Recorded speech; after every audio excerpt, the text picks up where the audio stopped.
Syntec Numérique et EY ont présenté ce 3 octobre 2017 les résultats de la 7e édition du Top 250 des éditeurs de logiciels français, le panorama de référence du secteur portant sur près de 400 entreprises. C'est la manifestation annuelle que tout le monde attend et qui est accompagnée d'une étude faite par EY qui permet de récupérer des enseignements sur l'innovation, l'emploi, l'expatriation, l'élevée de fonds, tous les critères et tous les KPI qui permettent aux éditeurs de logiciels de se situer dans un écosystème qui va de l'avant. Avec un chiffre d'affaires en progression de 12% entre 2015 et 2016 et plus de 8500 emplois créés en France sur 2 ans, la filière de l'innovation logicielle fait preuve de son dynamisme. Pourtant, le secteur reste toujours confronté à 2 défis majeurs, les difficultés de recrutement et l'accès au financement, levier indispensable pour poursuivre les développements en France comme à l'international. Le chiffre choc, je pense que c'est 7e édition, on a 13,5 milliards de chiffre d'affaires et quand on regarde un petit peu dans le rétroviseur, dans la première édition du Top 250, on avait 7,7 milliards. Donc on a un quasi doublement du chiffre d'affaires sur ces 7 éditions. Sur le sujet de l'internationalisation, on voit que les éditeurs, pour grandir, ont vraiment besoin d'aller explorer les marchés étrangers. Et donc ça reste une des clés, je pense, de la croissance, à savoir avec d'autres sujets qui sont le SaaS, les financements, etc. Mais vraiment l'internationalisation, un élément moteur pour devenir un éditeur au-delà, on va dire, de 10 millions d'euros de chiffre d'affaires. Sur les modèles SaaS, ce qu'on disait historiquement, c'est que le SaaS était plutôt une opportunité de croissance. Là, clairement, dans l'étude cette année, on montre que c'est devenu vraiment une tendance de fond, avec un pourcentage de chiffre d'affaires qui dépasse les 30% générés en SaaS. Donc on est vraiment sur quelque chose de très structurant.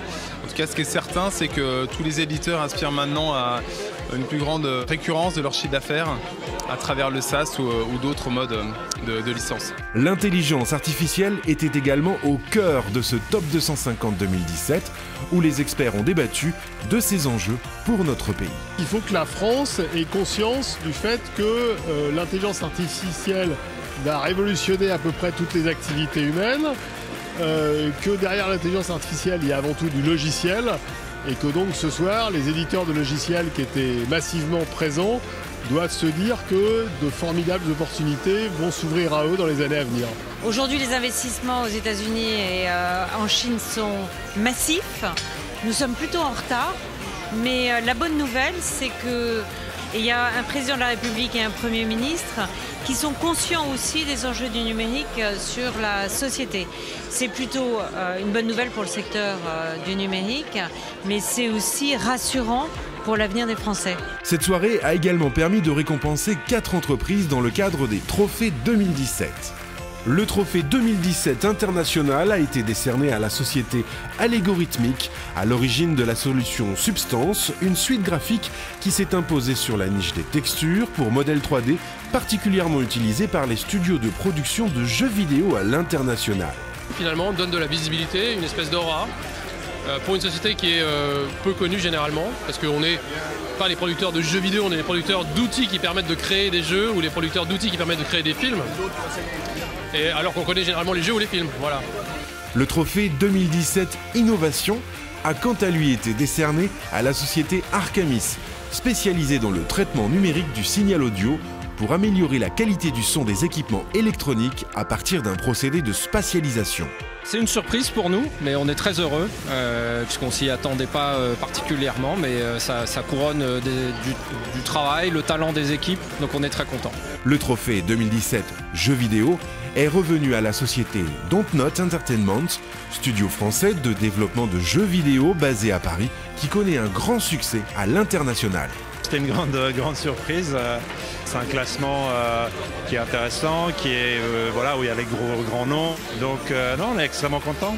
Enfin, le trophée 2017 Prix du jury a été décerné à la société AB Testy, éditeur spécialisé dans les solutions de test et d'optimisation du parcours client sur les sites marchands destinés aux équipes marketing. On espère de la visibilité en France et à l'international. Et puis c'est aussi encore une fois le moyen de montrer auprès de tous les clients avec lesquels on travaille qu'on est présent sur le marché français, qu'on investit et qu'on est en très bonne santé.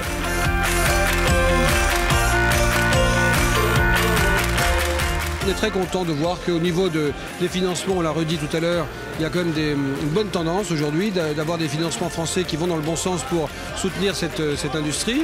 Financements étrangers qui arrivent massivement depuis maintenant moins d'un an pour prendre le relais ou pour renforcer. Et puis un dernier point d'attention autour du recrutement, autour des talents, autour de l'attractivité de notre secteur. Donc voilà, on a aujourd'hui ces challenges-là en face de nous et en même temps un marché extraordinaire. Pour plus d'informations sur l'événement Top 250, rendez-vous maintenant sur notre site internet syntec-numérique.fr.